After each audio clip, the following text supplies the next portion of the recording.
GK study with Rakesh में आपका हार्दिक स्वागत है दोस्तों। हम भारतीय इतिहास में पढ़ रहे थे महमूद गजनवी यानी तो भारत पर तुर्क आक्रमण। तुर्क आक्रमण में हमने भारत पर महमूद गजनवी के इलियट के अनुसार 17 आक्रमण हुए थे। 17 में 9 आक्रमण पढ़ लिए थे। आज नेक्स्ट अभियान है उसके, कहाँ कहाँ होते हैं और कैसे होते हैं और किन के खिलाफ होते हैं वो सब पढ़ते हैं दोस्तों। तो हेडिंग डाले, यानी हम पढ़ रहे थे महमूद गजनवी के आक्रमण। महमूद गजनवी के आक्रमण। तो दोस्तों महमूद गजनवी के हमने 8-9 आक्रमण पढ़ लिए थे। आज हेडिंग डालिए 10वां आक्रमण। 10वां आक्रमण। अब मैंने आपको एक स्टोरी बताई थी, एक आक्रमण बताया था। 6वां आक्रमण था आनंद पाल के विरुद्ध। मैंने ये बताया था 1008 एडी में हुआ था। आनंद पाल के विरुद्ध, आनंद पाल की राजधानी थी नंदन। नंदन पर अटैक होता है और आनंद पाल क्या है, पराजित होता है और यानी महमूद गजनवी को ये कहता है कि मैं आपके खिलाफ में अब कभी विद्रोह नहीं करूंगा। और 1012 एडी में इनकी मृत्यु हो जाती है। जैसे इनकी मृत्यु हो जाती है तो इनका पुत्र था त्रिलोचन पाल, वो शासक बनता है और शासक बनते ही उसने महमूद गजनवी की जो शर्त थी उसको तोड़ देता है। इसलिए महमूद गजनवी, मैंने कहा था कि अगला अटैक किस पर करेगा, तो त्रिलोचन पाल पर करेगा। तो 10वां आक्रमण हुआ कब था? तो पहली बात तो यही ध्यान रखना चाहिए, 1014-15 में हुआ। 1014-15 में किसके विरुद्ध हुआ? तो त्रिलोचन पाल के विरुद्ध हुआ। त्रिलोचन पाल के विरुद्ध। त्रिलोचन पाल ने इस समय एक संघ निर्माण किया था, यानी महमूद गजनवी को हराने के लिए एक संघ बनाया, जिसमें कौन कौन शामिल थे कभी ये पूछा जा सकता है यूपीएससी में। कन्नौज से आए थे चंदेल, यानी कन्नौज के चंदेल शासक भी आए थे। कालिंजर से आए थे कलचूरी। इसके अलावा कन्नौज के राठौड़,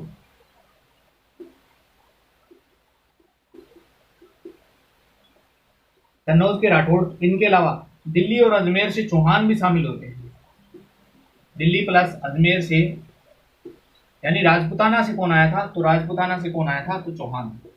भी आरएएस की जो तैयारी करता है वो ध्यान रखना, आरएएस एसआई वाले, यानी पहली बार चौहान, दिल्ली और अजमेर के चौहान। आपसे पूछा जा सकता है कि महमूद गजनवी के किस अभियान के दौरान, दिल्ली या ऐसे पूछा जा सकता है कि महमूद गजनवी के किस अभियान के दौरान राजपुताने के किस वंशज ने त्रिलोचन पाल की मदद की थी? तो उत्तर आना चाहिए 10वां अभियान। ध्यान रखना, किसने बनाया था? त्रिलोचन पाल ने संघ बनाया। दिल्ली व अजमेर के चौहान गए थे और ग्वालियर से कछवाहा वंश के शासक, इतने लोग मिलकर संघ बनाते हैं, लेकिन संघ का कोई परिणाम नहीं निकलता है। महमूद गजनवी आता है और यह सब परास्त हो गया। गजनवी ने त्रिलोचन पाल को परास्त किया। गजनवी ने त्रिलोचन पाल को परास्त करता है। त्रिलोचन पाल भागकर कहां चला गया? कश्मीर चला गया। बस मोस्ट बात यही है, राजस्थान वाले अगर तैयारी करते हैं आरएएस की तो ध्यान रखना, ये प्रश्न पूछा जा सकता है कि महमूद गजनवी के किस आक्रमण के दौरान दिल्ली व अजमेर के चौहानों ने भाग लिया था? तो पहली बार 10वें आक्रमण। अगर पूछे कि दिल्ली व अजमेर में महमूद गजनवी के विरुद्ध किस व्यक्ति ने संघ बनाया था? त्रिलोचन पाल से। तो ध्यान रखना, कोई भी प्रकार, किसी भी प्रकार से प्रश्न पूछे तो गलत नहीं होना चाहिए। 10वां आक्रमण महत्वपूर्ण है। इससे भी महत्वपूर्ण है 11वां आक्रमण। तो हेडिंग डालेंगे 11वां आक्रमण।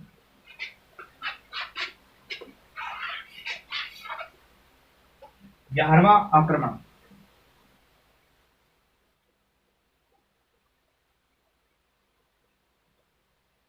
ग्यारहवां आक्रमण कब हुआ था? तो दोस्तों ध्यान रखना, 1015-16 में हुआ। 11वां आक्रमण किसके विरुद्ध हुआ? तो कश्मीर के विरुद्ध। अभी मैंने बताया था त्रिलोचन पाल कहां गया था? तो कश्मीर में गया था। संग्राम सिंह का वंशज था यहाँ, संग्राम सिंह वंश का शासन था। अब आप सभी जानते हैं कि कश्मीर में भौगोलिक परिस्थितियां कैसी? कश्मीर में, यानी उत्तर भारत के कश्मीर में ऐसी स्थिति, यानी ऐसी भौगोलिक स्थितियां पाई जाती है जो अन्य भारत के बहुत कम क्षेत्रों में देखने को मिलती है। भौगोलिक, एक तो यहाँ पहाड़ी है, पहाड़ी इलाका है, और ऊपर से क्या होती है, बर्फबारी होती है, यानी यहाँ शीत ऋतु पाई जाती है, और शीत ऋतु भी अत्यधिक शीत ऋतु पाई जाती है। महमूद गजनबी आप सभी जानते हैं गजनी से आया था, लेकिन वहां इतनी शीत ऋतु नहीं पाई जाती। अब देखो वो कश्मीर में जा रहा है, तो कश्मीर में जा रहा है तो भौगोलिक परिस्थितियां उसके सामने आ जाएगी। तो स्टार लगाना और मोस्ट लगा के, very very important most person है ये दोस्तों, बहुत बार एग्जाम में पूछा हुआ है पर्सन, ये पूछता है कि विपरीत मौसम के कारण, विपरीत मौसम के कारण जीत नहीं पाया, यानी संग्राम सिंह से लड़ा तो, लेकिन विपरीत मौसम था, मौसम इसके अनुकूल नहीं था, इसलिए जीत नहीं पाता है। और प्रश्न ये इस प्रकार भी पूछा जा सकता है, इंपोर्टेंट लगा लेना, कि महमूद गजनवी की हार किस में हुई थी। तो महमूद गजनवी पहली बार कहां हारा था, तो कश्मीर में हारा था, यानी परास्त हुआ था। ये सबसे महत्वपूर्ण प्रश्न में से एक प्रश्न आता है। 11वां अभियान 1015-16 AD में होता है, कश्मीर के विरुद्ध होता है, संग्राम सिंह के वसंत के खिलाफ होता है। यहाँ भौगोलिक परिस्थितियां इसके अनुकूल नहीं थी, यानी भौगोलिक, यहाँ बर्फ जमती है, यहाँ शीत ऋतु पाई जाती है, अत्यधिक शीत ऋतु पाई जाती है, आप यूं कह सकते हैं, कहा दिया अत्याद्र जलवायु पाई जाती है। इसलिए महमूद गजनवी यहाँ ज्यादा देर टिक नहीं पाता है, और भौगोलिक परिस्थितियों यानी विपरीत मौसम के कारण यहाँ हार जाता है। तो ये अब तक हमने 10 अभियान देखे थे, महमूद गजनवी कभी हारा नहीं था। अगर पहली बार प्रश्न को ये पूछा जाए कि विपरीत मौसम के कारण किस क्षेत्र को महमूद गजनवी जीत नहीं पाया था, तो कश्मीर को, और कहां परास्त हुआ था, तो कश्मीर में ही परास्त हुआ था। नेक्स्ट है 12वां अभियान। अब सब अभियान महत्वपूर्ण है दोस्तों, एक से बढ़कर एक है, एग्जाम में खूब पूछे जाते हैं। 12वां अभियान,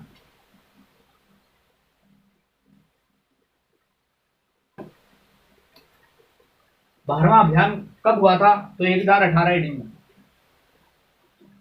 अभी यूपीएससी इस प्रकार मैच करने को भी दे सकती है, 1018 AD। अब दोस्तों 12वां अभियान कहाँ होता है, तो उत्तर भारत के मैदानी भागों में हुआ था, उत्तर भारत के मैदानी भागों में। अब सवाल यहीं से बनना स्टार्ट है, मैदानी भागों में। आपसे पहला सवाल तो यही पूछा जा सकता है कि महमूद गजनवी ने किस अभियान के दौरान उत्तर भारत में प्रवेश किया था, तो 12वें अभियान के दौरान किया था। और 12वां अभियान कब हुआ था, तो 1011 में। इस उत्तर भारत की इस समय शक्ति का जो सबसे शक्तिशाली केंद्र था, यानी यूं कह सकते हैं कि राजधानी क्या थी, तो इस समय उत्तर भारत की राजधानी थी कन्नौज।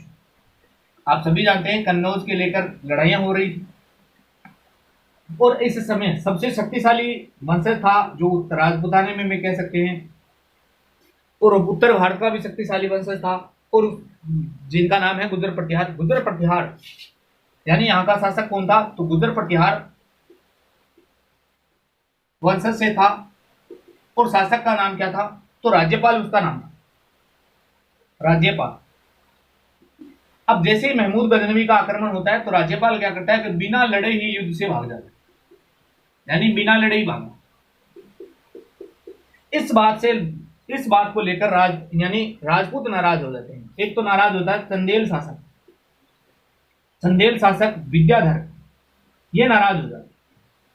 विद्याधर को भी कभी महमूद गजनवी हरा नहीं पाएगा। तो चंदेल शासक यानी इस राज्यपाल को लेकर नाराज कौन हो गया, चंदेल शासक। तो नेक्स्ट अभियान भी कहां जाएगा, यानी इस पर आक्रमण होगा।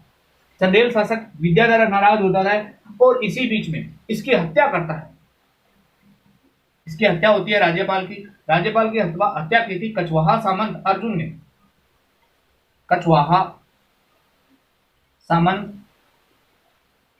अर्जुन ने हत्या कर दी, क्योंकि सभी क्षत्रिय नाराज हो जाते हैं। सभी क्षत्रिय ये कहते हैं कि हार जीत तो सिक्के के दो पहलू हैं, लेकिन आप बिना युद्ध लड़े ही भाग जाते हैं, तो ये कायरता दर्शाती है, और हम कायर नहीं।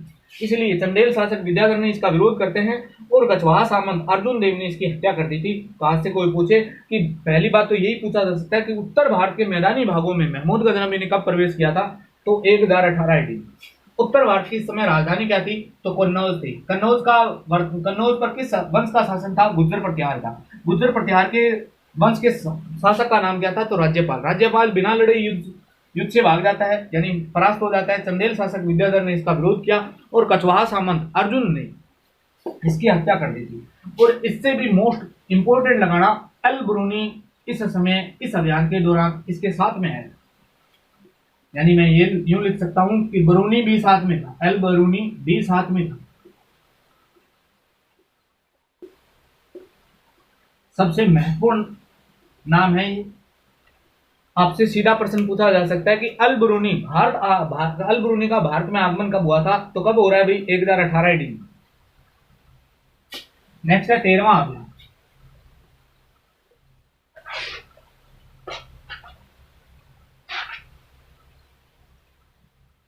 अब एक एक लाइन। 13वां अभियान। 13वां अभियान कब हुआ था? तो 1018-19 में हुआ। किसके खिलाफ हुआ? तो मथुरा व वृंदावन, मथुरा एवं वृंदावन। नेक्स्ट है 14वां अभियान। 14वां अभियान। 14वां अभियान भी कब हुआ? तो 1019 और 20 AD में हुआ। किसके विरुद्ध हुआ? तो मैंने अभी बताया था कि चंदेल शासक ने राज्यपाल का विरोध किया था, तो चंदेल शासक के विरुद्ध हुआ। चंदेल शासक विद्याधर के विरुद्ध, विद्याधर के विरुद्ध। बस ये बात ध्यान रखना कि विद्याधर ने स्वयं हार नहीं मानी, या यूं कह सकते हैं विद्याधर को पराजित नहीं कर पाया था, गजनवी को पराजित नहीं कर पाया।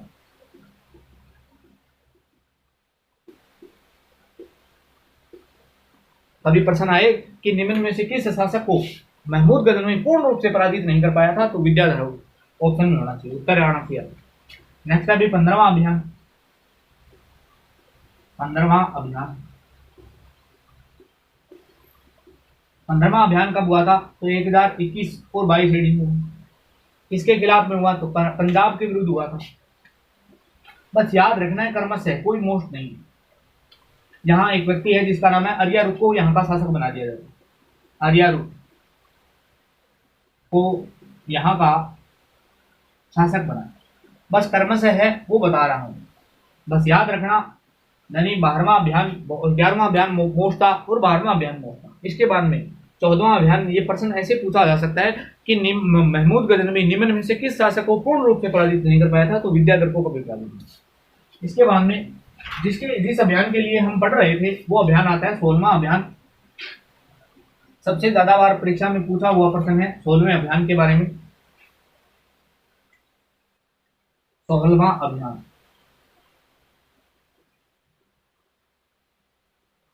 कब हुआ? 16वां अभियान। तो ध्यान रखना सबसे मोस्ट, अगर डेट कभी एग्जाम में पूछी गई तो ये सबसे ज्यादा पूछी जाती है, 1025 AD में। तो 16वां अभियान कहाँ होता है? तो आप सभी जानते हैं कि सोमनाथ मंदिर पर हुआ था। सोमनाथ मंदिर।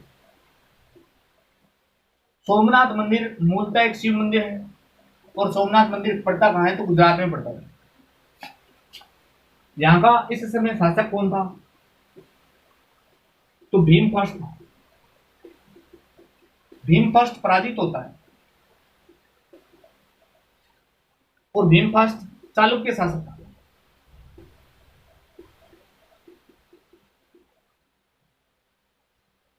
अब सोमनाथ मंदिर पर अटैक होता है, और कब हुआ था? तो 1025 AD में हुआ। वर्तमान शासक कौन था? तो भीम फर्स्ट था, और ये किस वंश से है? तो चालुक्य वंश से। स्टार लगाना आर्थिक रूप से, यानी महमूद गजनवी को इस अभियान के दौरान सबसे ज्यादा पैसा मिला था, सबसे ज्यादा लूट हुई थी। आर्थिक रूप से सबसे सफल, आर्थिक रूप से एक सबसे सफल अभियान।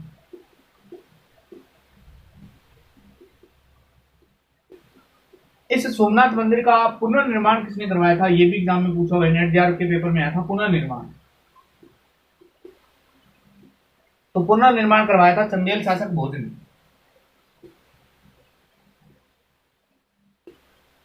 चंदेल शासक। तो ये लो 16वां अभियान होता है। 16वां अभियान कहाँ हुआ? सोमनाथ मंदिर। सोमनाथ मंदिर जो मूलतः एक शिव मंदिर है। इस समय यहाँ का शासक कौन था? तो भीमफर्स्ट था। ये भीमफर्स्ट पराजित होता है। ये किस वंश से संबंधित है? तो चालुक्य वंश से संबंधित है। आर्थिक रूप से अगर पूछे कि महमूद गजनवी को सबसे ज्यादा पैसा कहाँ मिला था, तो सबसे ज्यादा पैसा यही मिला था। यानी इसने बहुत लूटा था, सोमनाथ मंदिर को पूर्णतः लूट कर ले गया था। पुनर्निर्माण इस सोमनाथ मंदिर का किसने करवाया था? तो भोज शासक ने करवाया था। भोज एक चंदेल शासक था। तो ये लो, नेक्स्ट है 17वां अभियान।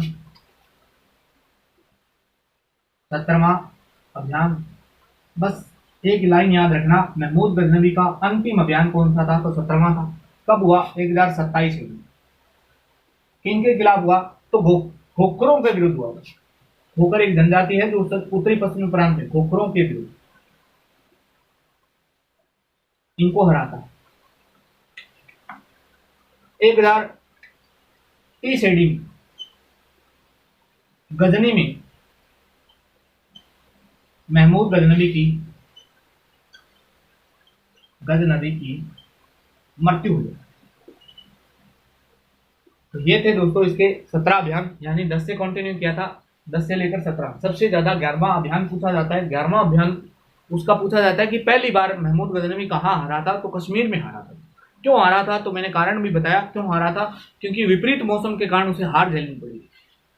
12वां अभियान कन्नौज पर होता है। 12वां अभियान उत्तर भारत में होता है। उत्तर भारत का शासक कौन था भी? तो उत्तर भारत का शासक का नाम था राज्यपाल। उत्तर भारत में यानी उत्तरी भारत के मैदानों में प्रवेश करता है। इस समय बरूनी भी साथ में। उसके बाद में सबसे महत्वपूर्ण अभियान है 16वां अभियान। 16वां अभियान कब हुआ था? तो 1025 एडी में हुआ। 1025 एडी में किस मंदिर पर हुआ? तो सोमनाथ मंदिर पर। इससे पहले भी मैं आपको 2 अभियान बता चुका हूँ। एक नागरकोट के ज्वालामुखी माता के मंदिर पर हुआ, एक थानेश्वर के यानी 8वां अभियान और 9वां अभियान हुआ था थानेश्वरी के चक्रेश्वरी माता के मंदिर पर। और लेकिन वो भी अभी इतना नहीं पूछा जाता, लेकिन ट्रेंडिंग पर्सन ये है, सबसे ज्यादा बार पूछा हुआ, हर स्तर की परीक्षा में पूछा हुआ है। इस समय यहाँ का शासक कौन था? तो भीम था, जो पराजित होता है। आर्थिक रूप से एक ऐसा अभियान था जो सबसे ज्यादा सफल हुआ था इसका। इस मंदिर का पुनर्निर्माण किसने करवाया था? तो भोज शासक चंदेल ने करवाया था। भोज शासक था, चंदेल वंशी था। नेक्स्ट है 17वां अभियान। 17वां अभियान कब हुआ? तो 1027 एडी में, जो किसके विरुद्ध होता है? खोखरों के विरुद्ध होता है। ये इसका अंतिम अभियान था। 1030 एडी में गजनी में इसकी मृत्यु होती है। अब हम नेक्स्ट वीडियो में पढ़ेंगे अल बरूनी। तब तक बने रहिए, पूरा वीडियो वॉच करिए। धन्यवाद दोस्तों, मिलते हैं नेक्स्ट वीडियो में।